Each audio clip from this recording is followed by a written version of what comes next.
Hello, ayan, nakaligo na. Suklay tayo.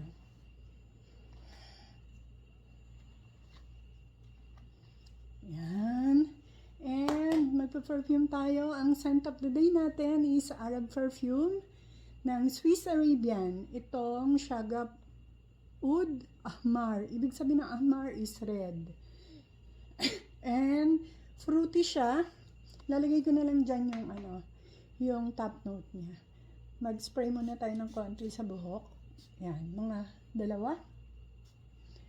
Hindi siya full spray And then, mag-spray tayo ng pakonti-konti. Kasi, napaka-long lasting nito at napakalakas.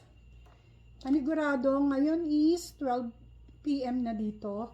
Hanggang bukas ng gabi, naaamoy ko pa to. Sure ako. And then, pag gusto nyong mag-retouch, ito na lang yung gagamitin ko. Yung oil nila. Yan. Yan. Yung oil is ng Shagab Oud Ahmar. Ito siya. Yan. May roller siya. Pag bumili kayo nito, ang applicator niya is wand. Tapos may kasama siyang roller. Pwede nyong palitan.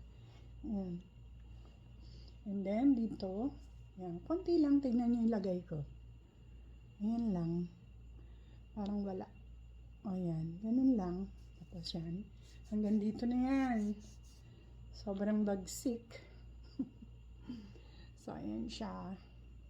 Shagab Oud Ahmar. So, ito yung kapartner niya. And ito yung notes niya. Pero ilalagay ko pa rin dyan. Kasi baka hindi nyo mabasa. Yan.